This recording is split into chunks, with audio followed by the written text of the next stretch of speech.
नमस्कार सर। नमस्कार। सर क्या नाम है आपका? मुकेश पटेल। मुकेश जी आप कहाँ से हैं? खरगोन जिला मध्य प्रदेश। संत रामपाल जी महाराज से नाम दीक्षा आपने कब ली?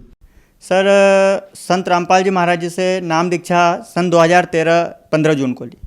संत रामपाल जी महाराज से नाम दीक्षा लेने से पहले क्या आप कोई भक्ति साधना भी करते थे? सर संत रामपाल जी महाराज जी से नाम दीक्षा लेने के पहले जो हमारे पूर्वजों के अनुसार जो भक्ति चली आ रही है, जैसे शिव शंकर जी की भक्ति, गणेश जी की, दुर्गा जी की, अन्य देवी देवताओं की, इसके अलावा 10-12 साल गायत्री, जिसे माँ वेदों की जननी कहा जाता है गायत्री, उसकी भी बहुत भक्ति की। डेली साधनाएं करता था, 1000 मंत्र डेली करता था। बहुत सारे ऐसे जैसे कर्मकांड, डपली बजाना, भजन कीर्तन करना, और अनन्य भक्त था माँ गायत्री का। कोई लाभ प्राप्त नहीं हुआ, और अगर कुछ छोटे मोटे लाभ होते भी थे तो बाद में पता चला कि यह सिर्फ हमारे कर्मों के अनुसार ही थे। जो हमारा प्रारब्ध होता था, प्रारब्ध के अनुसार अच्छा मिलता था या बुरा, तो हम उन्हें इन देवी देवताओं का समझ लेते थे कि इन्हीं का आशीर्वाद है। लेकिन वैसे कोई लाभ नहीं हुआ, उल्टा हानि ही हुई कि शारीरिक रोग भी बहुत सारे हो गए, ये हानि हुई। सर आप संत रामपाल जी महाराज की शरण में कैसे आए? सर आर्थिक स्थिति बहुत ज़्यादा खराब होने से, शारीरिक बीमारियां उत्पन्न होने से एक दुर्गति की तरफ जा रहा था मेरा जीवन। तो इतना परेशान हो गया था कि कहीं से अंदर से एक कसक थी कि कहीं कोई ऐसा मार्ग या कोई ऐसा पूर्ण परमात्मा धरती पर कहीं तो होगा जो शायद हमारे जीवन में कुछ बदलाव कर सके, लेकिन ऐसा कहीं कुछ नज़र नहीं आ रहा था। फिर जहाँ मैं रहता था इंदौर 78 में, वहाँ पर एक व्यक्ति था सुरेश मुल्ले जी करके, उनके वहाँ टेलरिंग मटेरियल की दुकान थी। तो वहाँ पे मैं गया था, तो वहाँ पे पुस्तकें रखी थी, ज्ञान गंगा पुस्तक। मैं एक पुस्तक लाया, पुस्तक पढ़ी, ज्ञान कुछ अच्छा लगा, लेकिन विश्वास नहीं हुआ, क्योंकि ऐसा लग रहा था कि वर्तमान में जो धर्म गुरु होते हैं, जितने भी महामठाधीश, पीठाधीश और जो भी संत हैं, बहुत ज़्यादा भ्रम फैला हुआ है समाज में, और एक अंधभक्ति जो चल रही है समाज में। व्यक्ति को जहाँ जिधर लगाया जाता है, भेड़ चाल की तरह बस व्यक्ति लग जाता है। तो यह सोचकर मैंने उस पुस्तक पर विश्वास नहीं किया, और माँ गायत्री की भक्ति को छोड़ने का डर गया कि नहीं, मैं भक्ति नहीं छोड़ूंगा, वरना जो मेरे साथ हो रहा है कहीं ऐसा ना हो कि और ज़्यादा खराब होने लग जाए कुछ, क्योंकि पहले बहुत ज़्यादा भोग रहा था।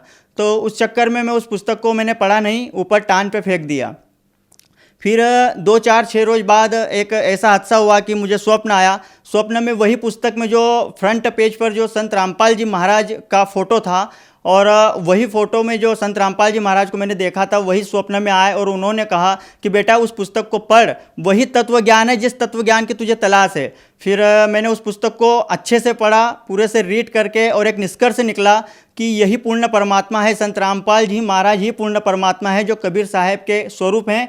और 600 साल पहले जैसे कबीर साहब आए थे पूर्ण परमात्मा के रूप में, और सद्भक्ति देकर गए थे, और ऐसा कह कर गए थे कि 600 साल बाद फिर आऊँगा और पिछली पीढ़ी को पार करूँगा। यही सोचकर फिर मैंने उस पुस्तक को एक बार नहीं 4 बार पढ़ा। जो भी शंकाएँ थी उनका निवारण हुआ, बहुत सारे प्रमाण देखे पुस्तक में। और उसके बाद में फिर मैंने ये ठान लिया कि अब मैं बरवाला आश्रम हरियाणा जाऊंगा और जगत गुरु तत्वदर्शी संत रामपाल जी महाराज से नाम उपदेश लूँगा। फिर मैं बरवाला हरियाणा गया, और वहाँ पर जगत गुरु तत्वदर्शी संत रामपाल जी महाराज जी से नाम उपदेश लिया। सर संत रामपाल जी महाराज से जुड़ने के बाद आपको क्या लाभ प्राप्त हुए? सर संत रामपाल जी महाराज जी से जुड़ने के बाद में शारीरिक लाभों की बात की जाए तो मेरा लीवर पूरी तरह डैमेज था।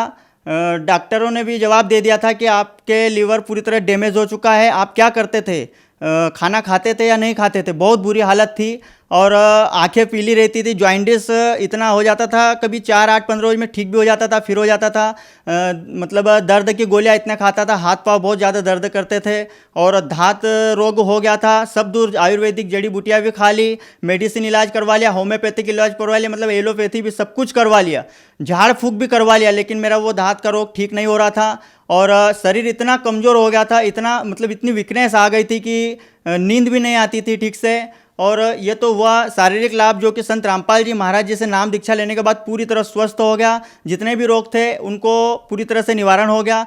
और रहा सवाल आर्थिक लाभ का, तो सर आर्थिक लाभ भी बहुत ज़्यादा कर्ज था, और जगतगुरु तत्वदर्शी संत रामपाल जी महाराज जी की दया से आर्थिक स्थिति भी काफ़ी सुधरी। भौतिक लाभ का अगर देखा जाए तो जो यहाँ पर कंडीशन ऐसी कुछ क्रिएट हो रही थी, कुछ असामाजिक तत्व जो बहुत ज़्यादा परेशान कर रहे थे, उनसे भी मुझे बहुत राहत मिली।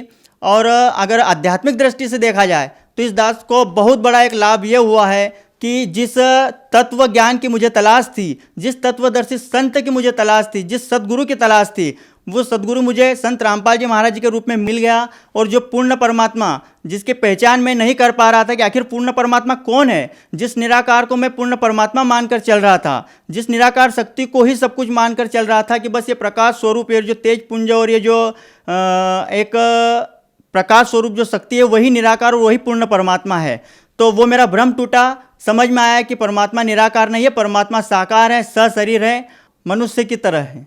और शास्त्र के अनुसार मतलब ज्ञान नहीं है, इन्हें शास्त्र के विरुद्ध ज्ञान है। इन्हें शास्त्र के अनुकूल अगर सद्भक्ति पता होती तो आज ये संत रामपाल जी महाराज की शरण में होते। और यही संत रामपाल जी महाराज ने ये जो किया कि शास्त्र के अनुकूल भक्ति समाज को दी है, तो इन महामठाधीशों पीठाधीशों इन नकली संतों और महंतों की पोल खुलने लगी। और इन्होंने ही संत रामपाल जी महाराज को एक साजिश के तहत फंसाया गया, ऐसा कह सकते हैं, क्योंकि इनकी दुकानें बंद होने लगी। इन्हें लगा कि यार ये कौन संत है, जो चीज़ आज तक हमें समझ में नहीं आई, जो चीज़ हमें आज तक यह न पता चल सका कि सद्भक्ति क्या है और यह शास्त्र वेद क्या कह रहे हैं, इसने तो पूरा डिफाइन करके बता दिया। आखिर ये संत क्या है, ये तो हमारी दुकान बंद करवा देगा। हम ये भी कह सकते हैं कि संत रामपाल जी महाराज को साजिश के तहत फंसाया गया, क्योंकि संत रामपाल जी महाराज ही एकमात्र पृथ्वी पर ऐसे संत हैं जो जन समाज, जन समुदाय, जनमानस को तो सुधारेंगे, लेकिन इन नकली संतों को भी सुधारेंगे। आज की स्थिति में वर्तमान में ये जितने भी नकली संत, महंत और आचार्य, कथावाचक हैं, इन्हें अंदर ही अंदर पता है कि संत रामपाल जी महाराज कौन है, लेकिन मान बढ़ाई बस ये सामने नहीं आ पा रहे हैं। सर, जो श्रद्धालु आज आपको देख रहे हैं, आप उन्हें क्या संदेश देना चाहेंगे? सर, जो लोग भी देख रहे हैं सबको एक ही संदेश तो क्या दूंगा, एक विनती करना चाहूँगा कि आप संत रामपाल जी महाराज जी के द्वारा दी गई भक्ति के अलावा आप जो भी भक्ति कर रहे हैं, चाहे वो किसी भी स्तर की हो, पूर्ण मोक्ष आपका नहीं हो सकता है, क्योंकि पूर्ण मोक्ष तो आपका सद्भक्ति से ही होगा। संत रामपाल जी महाराज ने गीता जी के अनुसार, वेदों के शास्त्र के अनुसार और यहाँ तक कि कुरान, बाइबल, गुरु ग्रंथ साहिब, सारे सदग्रंथों के अनुसार आपको भक्ति दी जा रही है, पूरी तरह प्रमाणित किया जाता है और प्रमाणों के साथ ये सद्भक्ति आपको प्रदान की गई है। और आप इस सद्भक्ति को समझकर संत रामपाल जी महाराज की शरण में आए और जल्दी से जल्दी अपना कल्याण करवाएं। संत रामपाल जी महाराज से नाम दीक्षा कैसे ले सकते हैं? आज संत रामपाल जी महाराज जी से नाम दीक्षा लेने के लिए अभी कई सारे चैनलों पर उनका सत्संग चल रहा है। सत्संग के दौरान नीचे एक स्लाइड चलती है, एक पट्टी चलती है, जिसमें कुछ कॉन्टैक्ट नंबर होते हैं। उनमें से आप किसी भी नंबर पर कॉल कर सकते हैं। वहाँ से आपको ये जानकारी दी जाएगी कि आपको नाम दीक्षा कहाँ से लेनी है, उसके बाद आप नाम दीक्षा प्राप्त कर सकते हैं। धन्यवाद सर। धन्यवाद।